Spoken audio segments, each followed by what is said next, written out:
नमो नमः छात्राः। अद्य वयं कारकपरिचयः पठिष्यामः।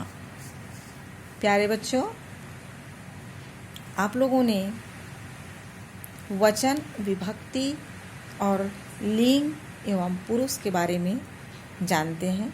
पिछले पाठ में, पिछली कक्षा में हमने आपको बताया था कि संस्कृत में 3 वचन होते हैं, 3 पुरुष होते हैं और 7 विभक्तियाँ होती हैं।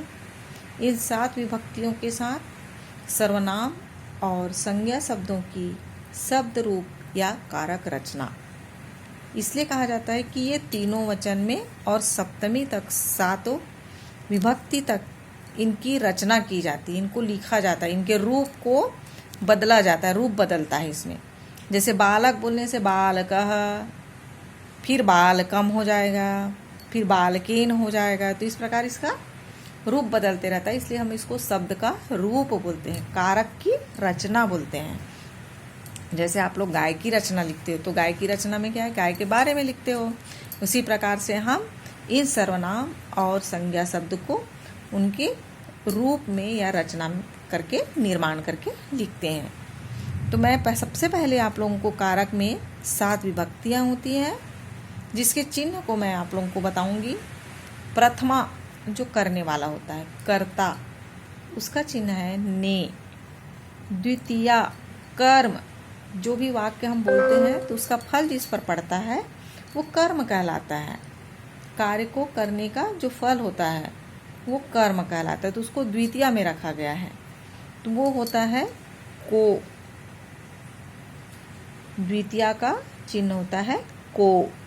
तृतीया करण, उसका चिन्ह होता है से के द्वारा। वह काम किसके द्वारा किया जा रहा है, तो तृतीय विभक्ति में उसको लिखा जाता है से के द्वारा।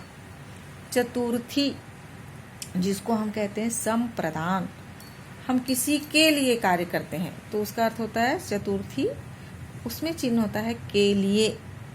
पंचमी अपादान, से, वह किसी चीज को अलग करता है, से। षष्ठी संबंध, संबंध को बताता है, का के की। सप्तमी अधिकरण, उसके ऊपर आश्रित, में पर।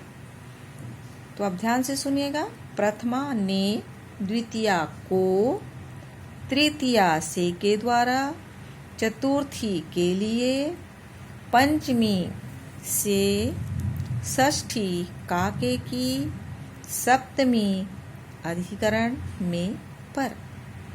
इसी के साथ, इन्हीं 7 विभक्ति के साथ आप कोई भी संज्ञा एवं सर्वनाम शब्द को तीनों वचन में रचना करते हैं, तीनों रूप में हम लिखते हैं। जैसे हमने आपको बताया पहले कि रवि, रवि।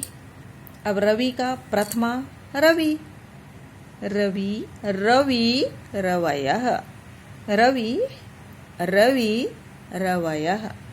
तो रवि, रवि का मतलब क्या हुआ, एक वचन में।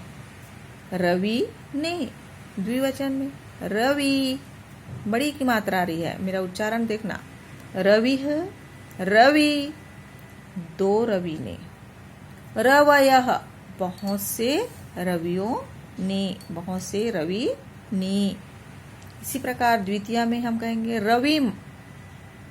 अब रवि से रविम हो गया, तो रविम बोलने से रवि को के लिए संस्कृत में कोई शब्द नहीं है, हम उसके द्विवचन में रखते हैं को। रवि को, बालक को, सीता को। तो इस प्रकार को बोलने के लिए हम उसको द्वितीया विभक्ति में रखेंगे, कोई भी सर्वनाम शब्द को या संज्ञा शब्द को। तो रविम, रविम कहने से रवि को। तृतीया रवीणा। तो इसी प्रकार से और कोई भी हम सर्वनाम शब्द लेते हैं जिसका तृतीय विभक्ति होगा तो उसका अर्थ हो जाएगा से के द्वारा। रवीणा, तो रवि के द्वारा। रविम, रवि को।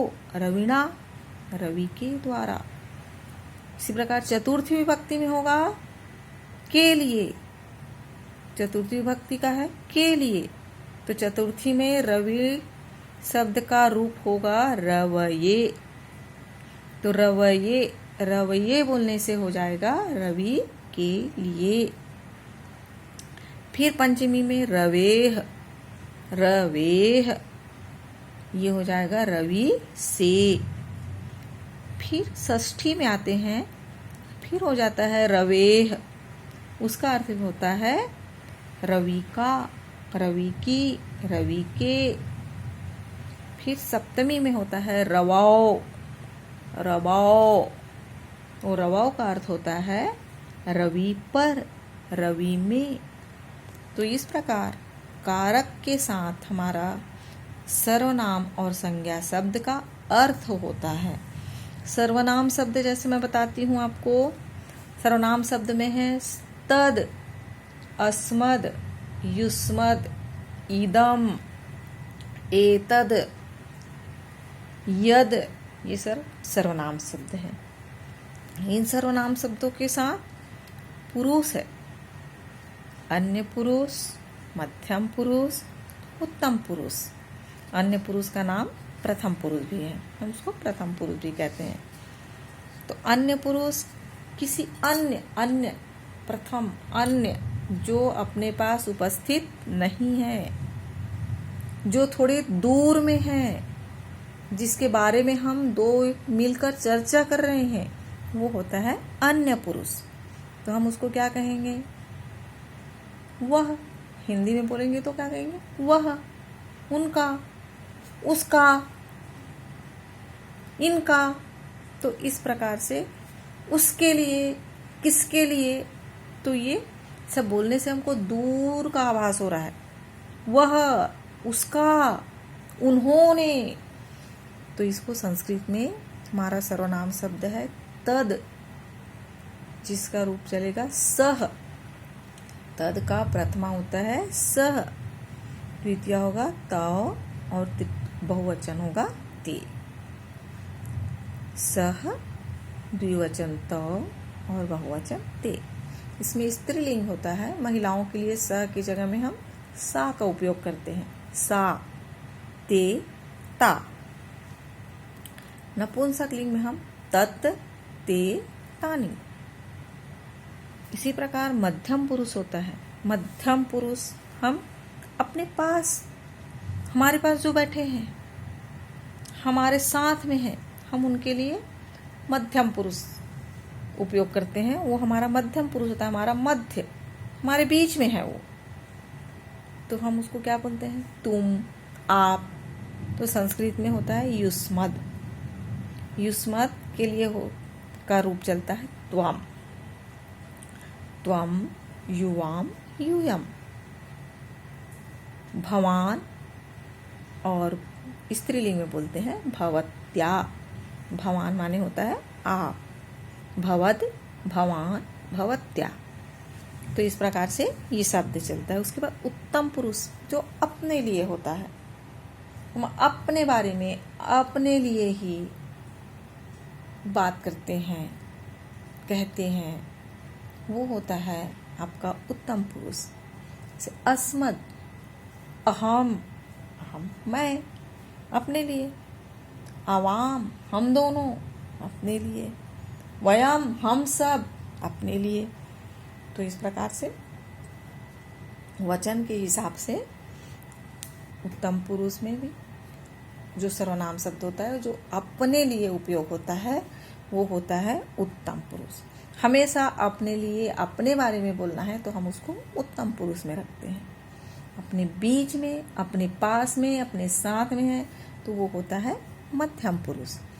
दूर, दूर, वह, उनका, वे, वहाँ पर, ये सब।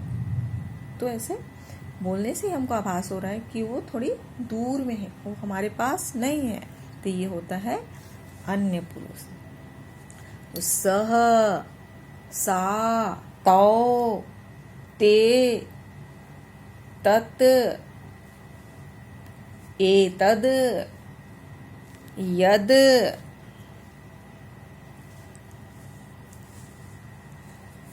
एता